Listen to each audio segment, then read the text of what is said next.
Hey everybody, welcome to, oh, that's too loud. Hey everybody, welcome to our Tuesday show.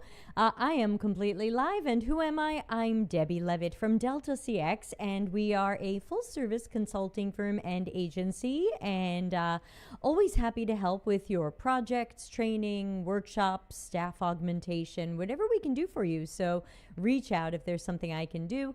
I've got a zillion years in strategy, CX, and UX, research and design, and more. So if there's something I can help you with today, please ask. This is my time to mentor you for free. You can ask through deltacx.com/links. If you are one of our mid-level or higher Patreon members, you can also ask through our Discord channel. There is a Q for AMA question where you will get priority service. But we did get some questions ahead of time. Hi, Ana Lucia.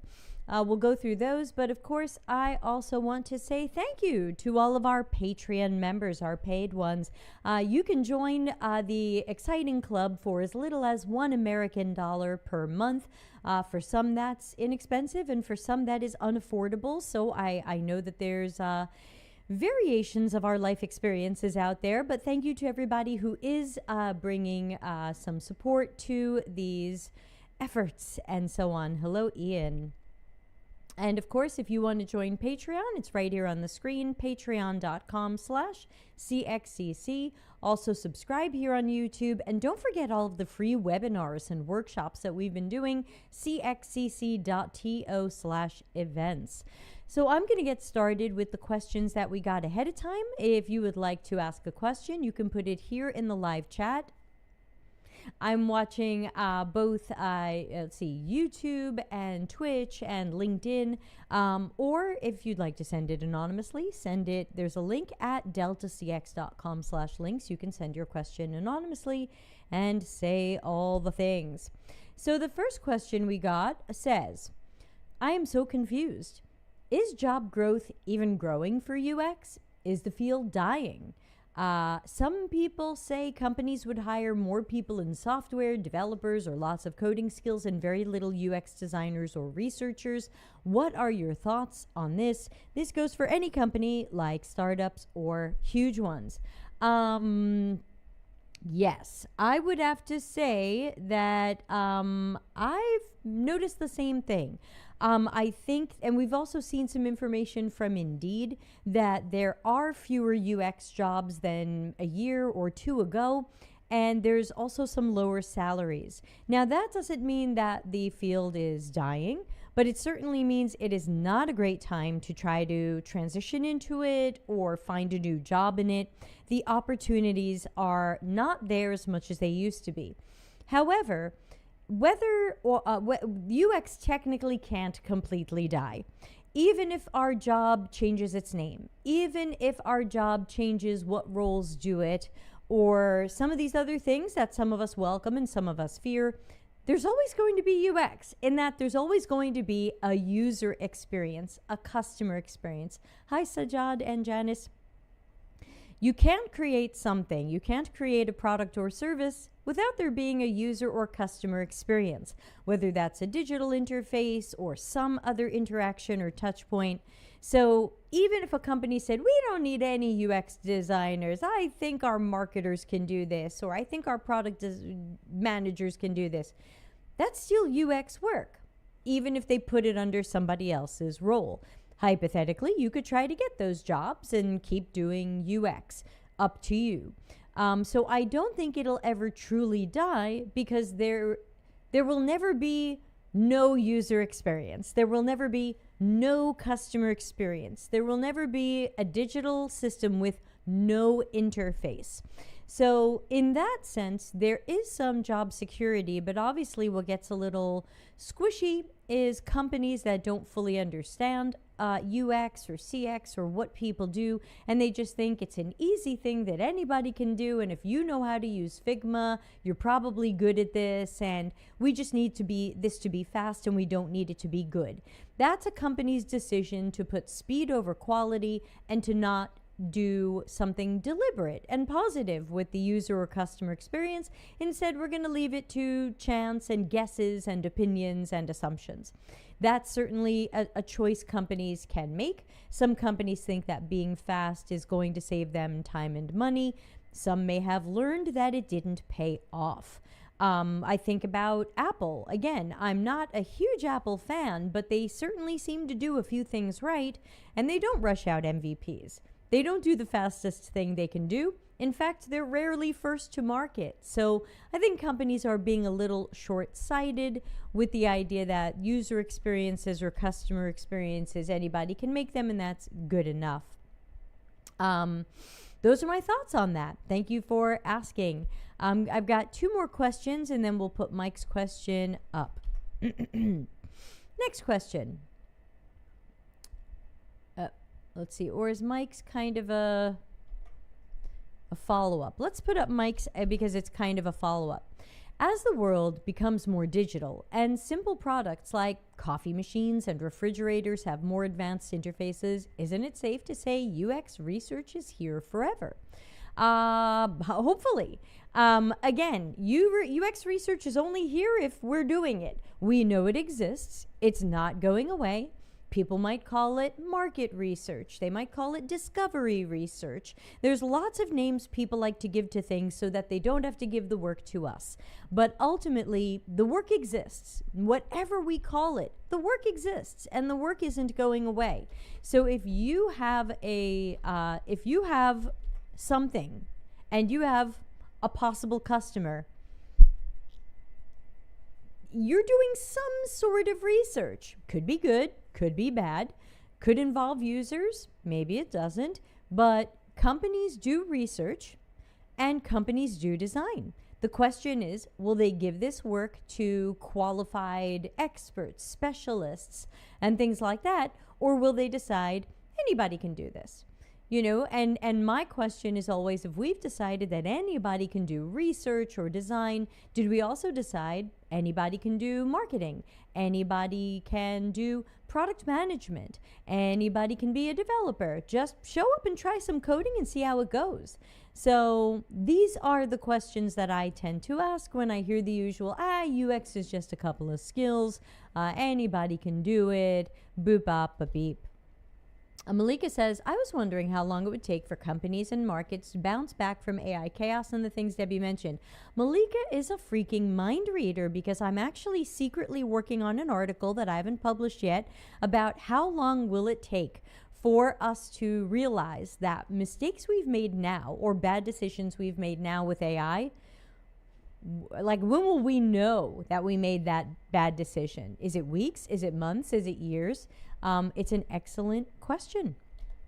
Okay, back to the questions that we got in ahead of time. We have this question that says, what makes a great vision for a company? How can one craft such a vision? So this is generally Googleable. There are a lot of kind of standard approaches to company vision and vision statements. In general, a vision is supposed to be a forward-looking statement that in some ways you technically never achieve. You're always shooting for that vision. You're always trying to achieve that vision better and better. So for example, a not good vision, let's see if I can think of one, maybe someone in the chat can think of one. A not good vision might be tied to a particular feature. You release the feature, now what's the vision? So typically a vision is something that, you know, like sometimes you'll see a company vision that is like the best online e-commerce system or empowering everyone to sell online. That's technically a vision that you are always going for. There's always more ways for you to be the best or better than a competitor or better than you were. It's technically something you can never say, yep, we're done, did it, we're the best, finished, everybody go home. So a vision statement, and why it's called vision and different from mission, is because it is always forward-looking and always imagines a future that we're working to achieve. How do we craft that vision? We think about what future that this company might always be working towards. A future that is technically never accomplished just by one simple thing. Again, it's not a feature or a product. It's not something that you're trying to cross off a list. That might be more of an initiative or a project. But ultimately, these are kind of hierarchic. You have your vision, you have your strategies, and you have your goals, and then you have the initiatives and projects that will achieve those strategies and goals. So it becomes a sort of hierarchy. So how do you craft a vision? It's hard. It tends to be very broad and generic, in my opinion. A lot of companies hope that it inspires their workers. So again, these are Googleable. You can look up company vision statements, and usually these are posted publicly, especially because they're often on like HR and career sites, because we want you to believe in our vision or our long-term vision. So these are usually not secrets at companies. They're usually out there. And how did people come up with them? I haven't totally been part of that process for a large company, only for a small company. So I can't totally say. I hope that helps. Let me know if you have any follow-up questions. We had a third question come in ahead of time, and then we'll take a look at... I'm sorry, Osama, I'm not going to pronounce your name very well. Please help me here. Auj? Let me know how I can do better. Alrighty, I say a lot. This is our next question that came in ahead of time. Am I missing something from... No, I'm not missing something from the Patreon thing. Okay, what strategies... Oh, Ana Lucia has a follow-up. And when you realize the company doesn't follow their own vision, you have to jump off the ship. Yeah, totally up to you. But many companies have a lot of BS for their vision, their mission, their priorities, their values. They don't uphold their own values, or they come out with fluffy values. Like I believe Facebook's values are exceedingly fluffy. A lot of Amazon's values are quite fluffy. So, if you don't want to be held to anything about ethics or stuff like that, then you make fluffy values. And I don't love that either. Okay, back to this question. What strategies work well when you have a small reach on social media and a limited budget for advertising to get your B2B product in front of your target customers? I know this is related to marketing and sales, but perhaps you have some thoughts to share about it. Yes, this is when I remind everybody that this is Q&A AMA, and you can ask me anything, but not everything is in my area of specialty. I am not a marketing and sales expert, but I will still give you my opinion on this, and of course you can take it as you'd like. In general, you need to make sure that you are putting your value proposition in front of your customers wherever they are. I just recorded a podcast with someone, and they don't release it as a traditional podcast. They chop it into 2-minute segments, and they put them out as shorts on LinkedIn, on Instagram, on YouTube. It's a very interesting model if you think about it. They said to me, we're putting it where our people are. We're not going to go put it on a website somewhere and send out a mailing list and say, please come listen to our podcast. We're going to go to where they already are. We're going to put these snippets on LinkedIn and social media sites. It's an interesting angle for a podcast to take. And I certainly wish them luck, and I had a great time recording with them.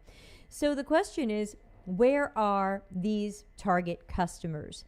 Where are we likely to naturally find them? So that usually tells us where we're going to spend our marketing or advertising money.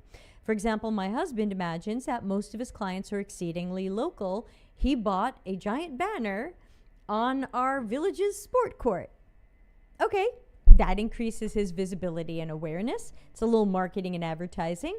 Hopefully people are now more aware of what he does, and maybe he gets some business out of it. Wasn't that expensive. Where are your customers? They're probably not right outside your door at the sport court, but where are they? How do we find them? What sites are they using? Here's an example. I spoke with a startup a few months ago, and they said that in order to get their first bucket of customers, they found one Facebook influencer. They paid them an amount of money that I don't know. And I think they said they got 10,000 customers from a few months of paying this influencer to promote their service. You know, you don't necessarily have to go with a marketing or advertising program that says, we're going to do this over here and this over here and this over here. I think they started very intelligently saying, you know what? We think this is a trusted influencer. We think their audience is right for us. We're going to throw some money at them and see what happens. And that happened to work. The downside was that their question to me was, we're not sure how to grow because we feel like we don't know enough about our customers. We got them almost too easily. So I sure hope to be working with that startup. They said, let's talk again in January. But not everything is about your social media accounts or your social media reach. It's really about where is your target customer? Where will you naturally find them? If your target customer shops at fancy upscale supermarkets, then you want to have some sort of advertising in or near fancy upscale supermarkets. Or you want to use Google AdWords to target people when they're in fancy upscale supermarkets and they're using their phones. So again, usually it comes down to that placement, the P of placement, of where, not just where we're placing the product, in my opinion, it's usually product placement, but also where are we placing our advertising messages and our value proposition messages. And that is the question. And you want to try to capture people when they have the trigger, the need for whatever you're doing. So I know that wasn't too specific, and it might not be what you're looking for, but again, this is semi the best that I can do because it's just not my area of expertise, but I hope it helped. All right, let's go and grab this other question about the government. And I'm not an expert on the government, but let's talk about it anyway. Okay, our question says, why hasn't the government prioritized the creation of CX or UX jobs, considering the extensive range of products and services they offer that interact with a significant portion of the population? And Ana Lucia says, I was going to suggest with the influencer thing, if done right, and with the right audience, it can get some traction, can be good to get started. Word of mouth may be helpful. Hello, Dina, I'm not too sure what culture to use to pronounce your name, but hello. So let's talk about the question on this side of the screen. Why hasn't the government prioritized the creation of these jobs? Often, and again, I don't know which government you're talking about because there's lots of them around the world. Some countries seem to understand that when it comes to government websites and services, that it is important to bring in social scientists, service designers, CX and UX experts. Some government departments and countries don't get that. They think if you want to make a digital system, who makes a digital system? Engineers. You probably just need some engineers. Oh, who else do you need? Business analysts. Business analysts will write up some documentation that says what this does, and engineers will build it. Boom. Isn't that all you need? So I think it really depends on how the government sees a digital product. If they just see it as a digital product as a thing that someone writes down what it does and engineers make it happen, then you do rarely see CX, UX, service design, and other people put on those products. It also depends on whether or not the government is investing in caring about if this process is easy for its residents and citizens, or even visitors or refugees. If the government doesn't care if this is easy for you or not, then again, write down some things to do, give it to some developers, and developers make a page, and if the page functions, that's good enough.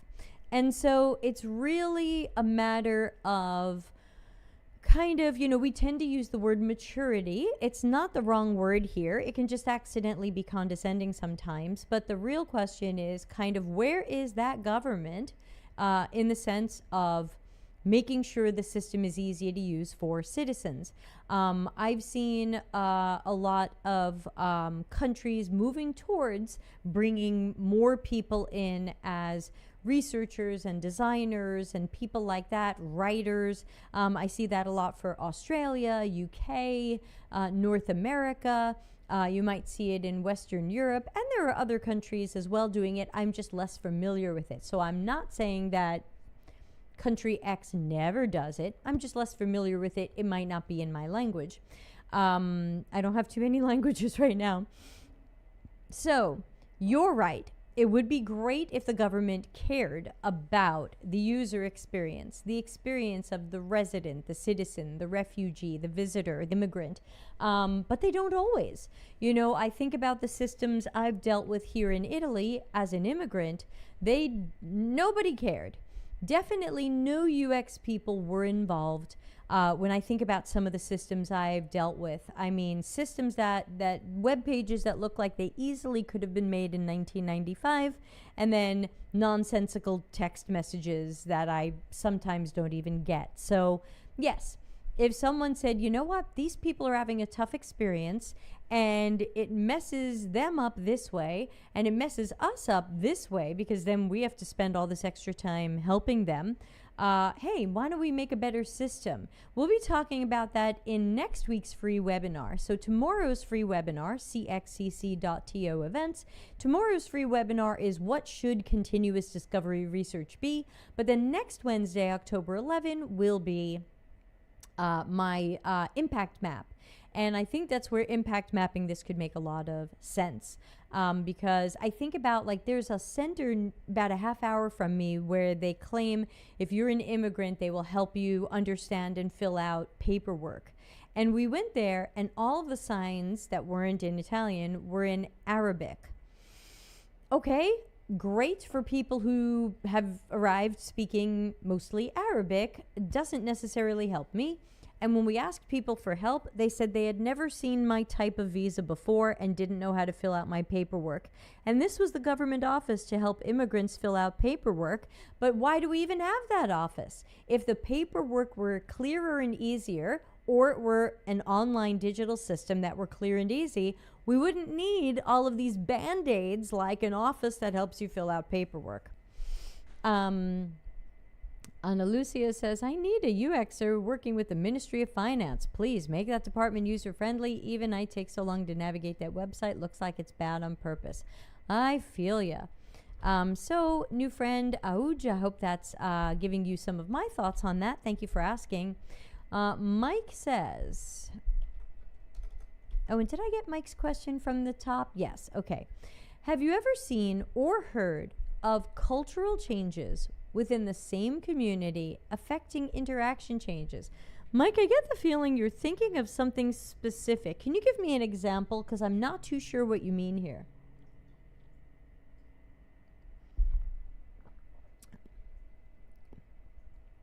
Does anybody know what Mike might be talking about?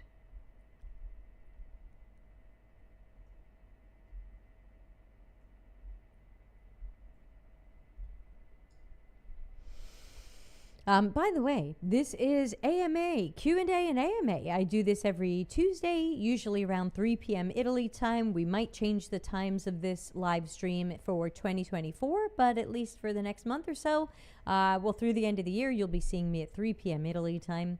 And happy to take your questions and do a little free helping and mentoring. If you would like to throw some support my way, please join my Patreon. It's like my mailing list and community all rolled into one. I've pretty much stopped posted to my old MailChimp mailing list. Everything's going to go to Patreon. So if you want to be the first to know the most things, head there. We also have online communities that are free, Slack and Discord. Our newest Discord community for CXCC, to match this YouTube channel, is read-only if you are not a paid Patreon member, but the other ones are certainly free. And technically that one's free too. It would just be read-only. Maybe Mike is thinking. I know we have a little delay here.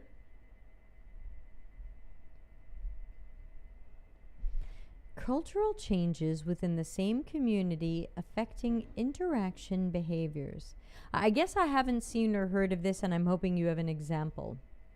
Anybody have a thought or example here? Oh, okay. Mike's adding to this. You know how communities change from decade to decade with certain norms. I've wondered for a while if such changes affect how people interact with interfaces. You know, that's probably a strong maybe, if not probably. And it's another reason why your CX or UX research work is probably never done. I've had some people say to me, oh, we don't need to do user research. We surveyed everybody in 2018. And I'm like, ooh, it's a whole new world since then.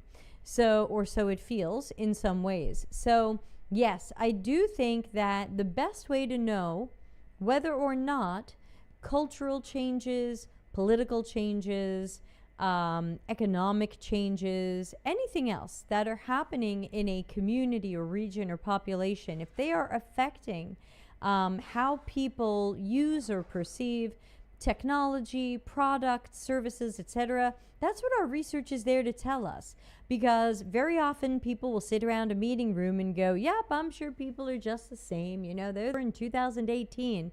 I don't feel like the same person I was in 2018. I feel a lot older.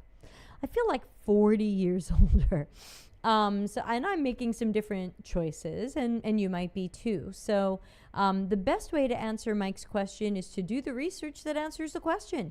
Maybe the changes haven't happened or haven't been significant enough in your region or community or population, and maybe there have been those changes. So it's hard for me to say, but I think our research would tell us that. Thank you for a thought-provoking question. Oof, there's a bug flying around me. Can anybody see this? Or do I just look like a person randomly clapping? Sorry about that. I'm definitely not randomly clapping. I'm not that kind of person. My clapping is extremely specific. Okay. So if we find that we don't have any other questions today, that's okay. We can always end early. Just remember, you can always send in your questions ahead of time through the deltacx.com I'm pressing too many buttons here, /links, deltacx.com/links, way up there in the corner. You can always send in a question ahead of time. It will be among the first that I do in each of these. These are live on YouTube right now. Oh, something's coming in. And always archived for later in a Q&A playlist. Ana Lucia says, the pandemic is definitely a huge global factor. I would affirm with certainty that a lot of behaviors changed since then. Sure, and think about the economic drop of the last year. If you thought the pandemic was a messy time economically, we're now in a way worse time economically, and that absolutely changes behaviors. Does it change, the way people click things on a screen? I can't tell you without doing more research. Reminder to put my dogs back after the show. Excuse me. So, yeah, you got to research to know. We don't want to assume they have changed. We don't want to assume they haven't changed. We want to know. And that means doing a little digging.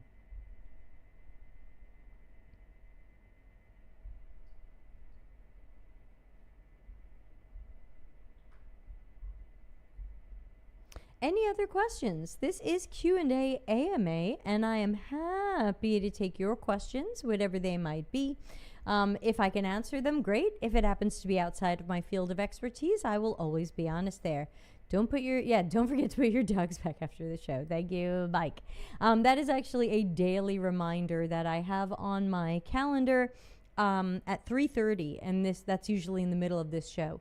But that means my phone is going off and my Google Home right there is going, I have a reminder for Debbie. And so if you heard that in the background, it's not you. That is, don't forget to put the dogs back because they're running around in the yard and they've got to go back in their fenced area. For those of you following our dogs on Instagram, you know. Hey, but thanks, Mike. Mike or Google task reminders, both.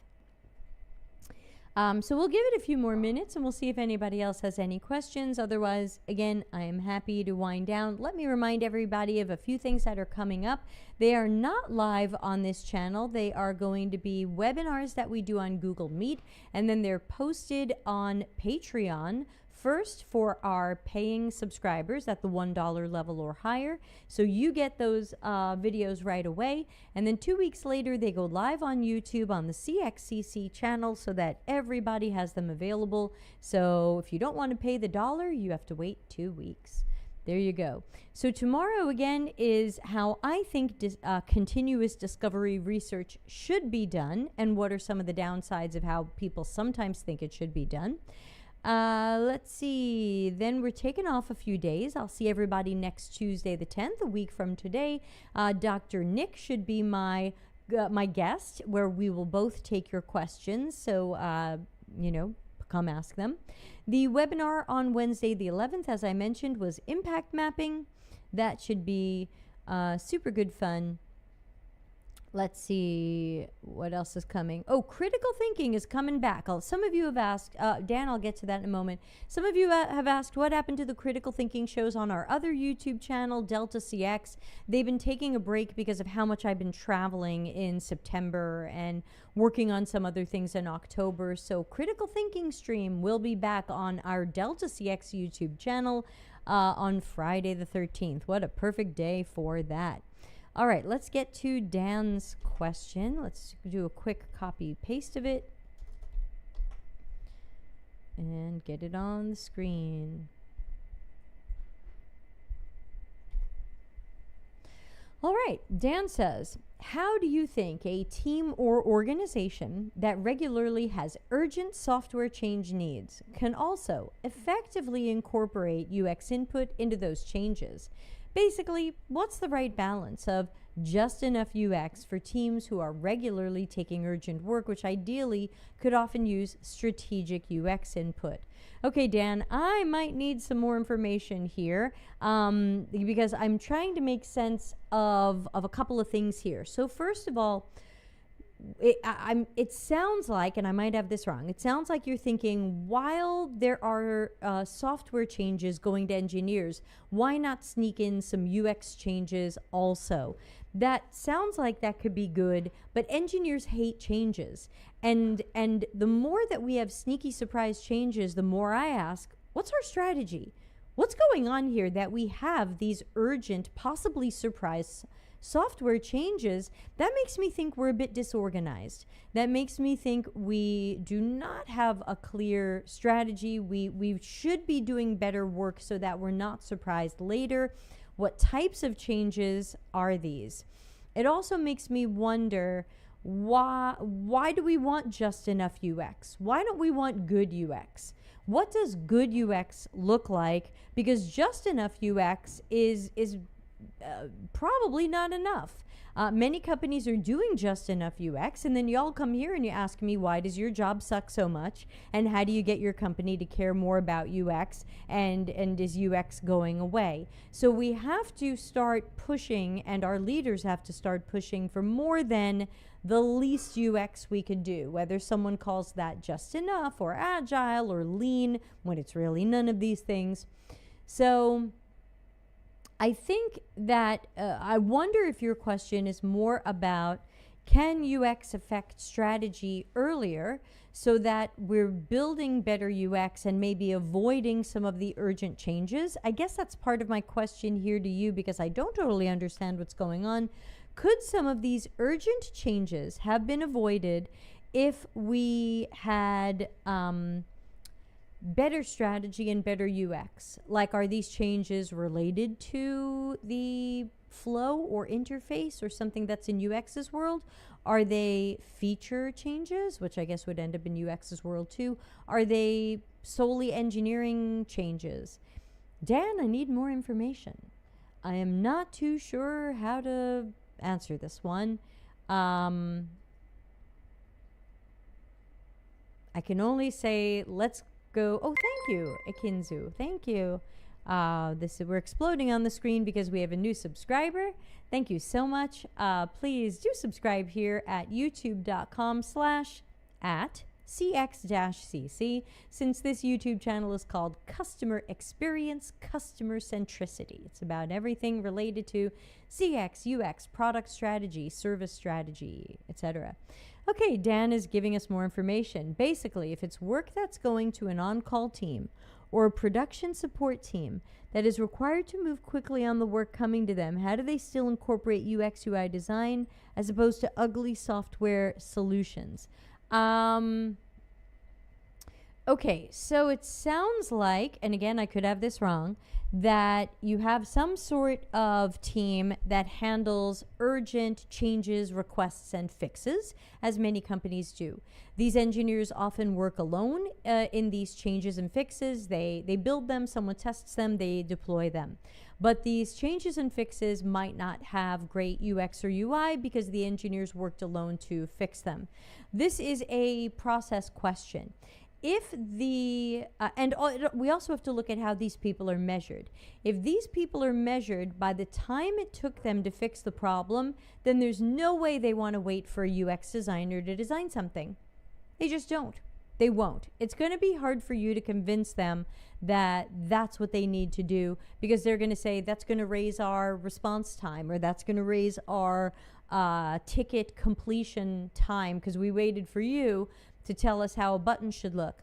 So what you probably need to think about here is maybe a two-step process. Number one, especially if it's after hours, these people are putting the Band-Aid on. They're making whatever fix has to be made when it is an on-call situation, and it cannot wait for tomorrow when the UX people are here and they can think about it and do a better job. They might just need to put out a fire. And it's if they are measured by how long it took them to put out the fire, they don't want to wait for us to make something look or work better. So again, what if it's a two-step process where first the fire is put out, and then this ticket goes to you or a designer of some sort who says, okay, now that this isn't on fire and we didn't break everybody's lives, now let's take a look at how this could look or work a little better. And if the dev team made something that is good and matches our branding and matches other things we have, other paradigms and patterns, then leave it. You don't have to put your stamp on everything. But if they've built something that you're concerned has some tough UX or UI spots, or it's not accessible, then yes, you should be able to make a change and get it into engineering's tickets. It might not end up high priority because the fire's been put out, but see if it can be treated as medium priority. Ana Lucia says, would a UX audit post-deployment help? It really depends. That might even be too much work. I think if someone just passed the ticket to me and said, hey, in the middle of the night while you slept, we had to fix this thing because we got woken up, you know, our pagers went off, our cell phones went off.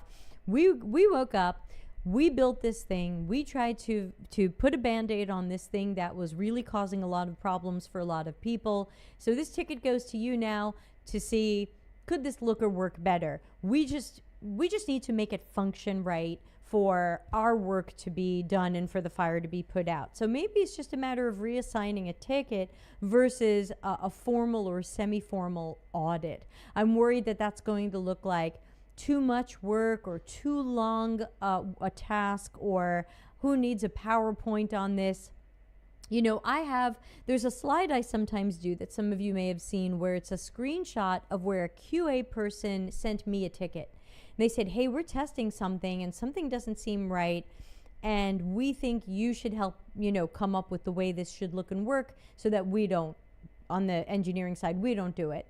And so, and the screenshot shows that within 2 minutes, I responded to that ticket and I just said, got it, I'm working on it. That way I'm keeping the juggling balls in the air and they know that I'm paying attention and I'm going to help them out as soon as possible. And I think within an hour or so I had some wireframes for them and I said, you know, what if we did it like this? And that makes you a great partner. That goes farther than evangelism. That goes farther than another slide deck on how important I am and how important my job is. Being that great partner.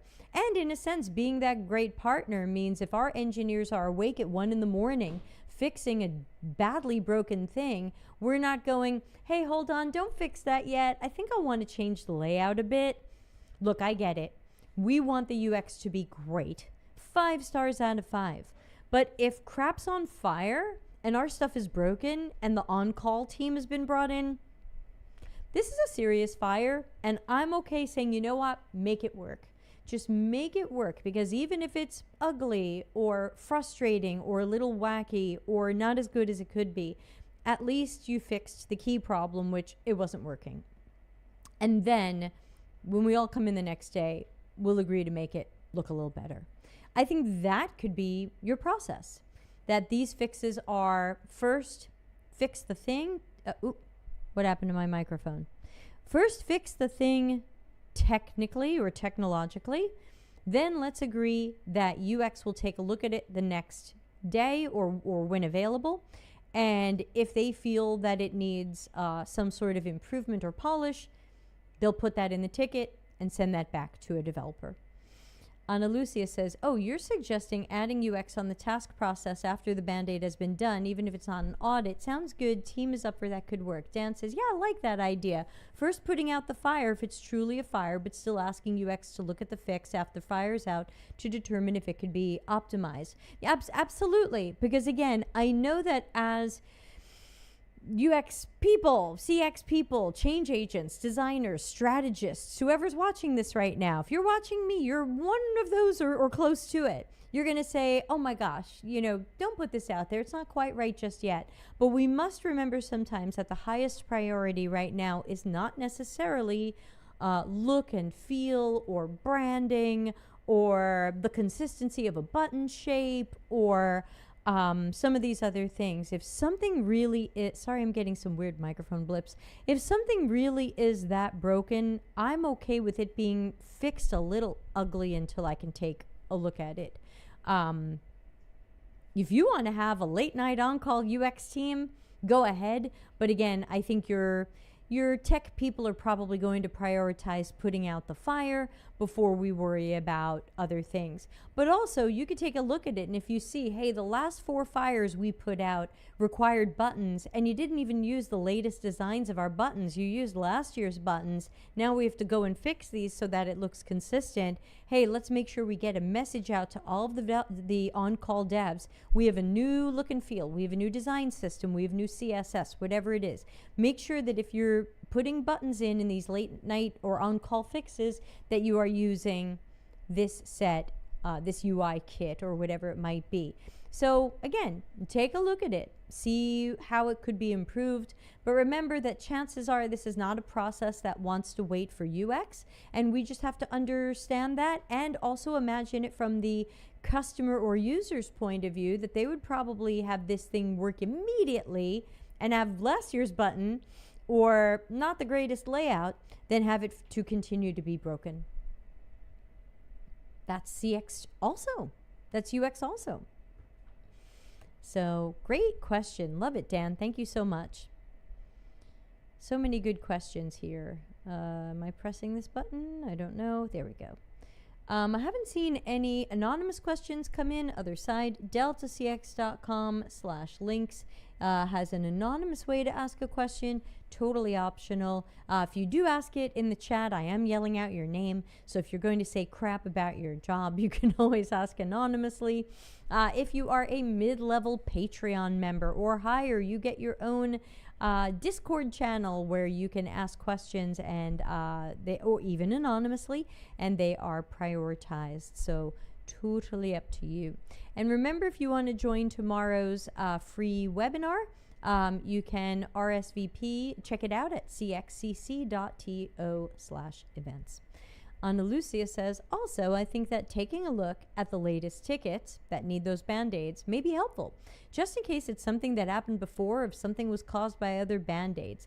Yeah, it's definitely something someone who might be you or a project manager or product manager or program manager, someone might want to look at the last X number of on-fire, late-night, on-call tickets and see what happened here. Root causes, everybody. I don't have a graphic for that, but root causes, everybody.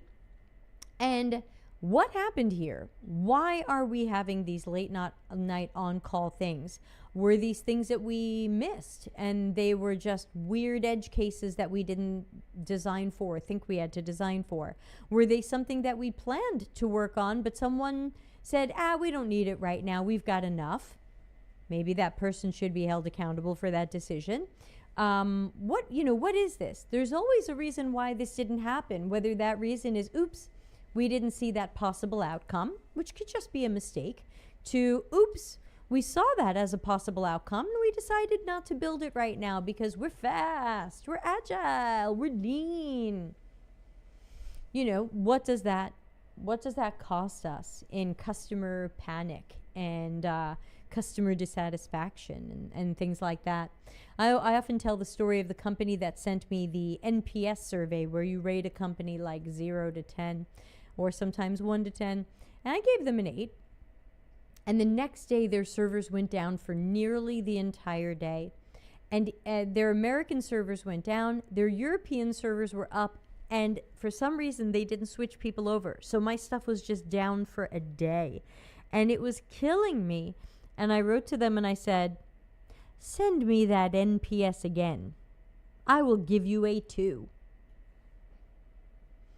That's one of the downsides of surveys and NPS, is that they can really just capture a peak end rule or a vibe in the moment. But yeah, if your servers go down and you don't have other servers to switch me to and you're just going to let me be down for the day, I'm going to give you a low satisfaction score. And you can all sit around a table and wonder why we're getting low satisfaction scores. There you go. So we do have about 10 minutes left together if you have any questions. Otherwise, we can always wrap up a little early. I hope to see people at our free webinar tomorrow. Remember, it's not here, it's in Google Meet. You can get the Google Meet URL at cxcc.to/events. Registration is optional. The RSVP system I'm using is just to remind you so you don't forget to come. Sometimes people say to me, I wanted to go to that webinar and I forgot. And I go, yeah, I now have an RSVP system that I'm paying for. It will remind you, and I'm not adding you to a mailing list. Please use it. All right, maybe we'll wrap up a few minutes early. I hope that some of the background sounds haven't been annoying. If people hear, has anybody been hearing the background sounds happening in my house? I hope they're not annoying. We have an air conditioning on. I have a fan on. My mother-in-law's helping us clean. So I hope that the background sounds haven't been too distracting for people. I know some people complain about the air conditioning and I forgot to turn it off. They say it makes a squeaky sound. So anyway, I will play us out of here, and I will say thank you to everybody joining and all of these great questions. My question to you before we go is, when I make the thumbnail for this show, which of today's questions should be on it? Which was the most interesting question if you happen to be here for the whole show? I can only hear your voice. Great. Thank you, Sure SM7B, hashtag not sponsored. Which question should be on the thumbnail? Which was your favorite? Which do you think is going to be most compelling for people to see in the YouTube thumbnail? Let me know in the chat so I can work on that thumbnail after we wind up the show. And our show does not have any sound at the end, just a giant fire. So I will start the fire, and that gives you about 15 seconds to put in your idea for which question today was the most interesting. Sounds like you're on a cruise ship. In what way? Go.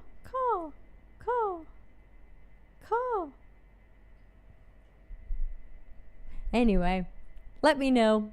And thanks again to everybody for coming. And we'll say goodbye for now and hope to see everybody at the webinar tomorrow that I'm writing just for you, with thanks to the Patreon members for their support. Bye.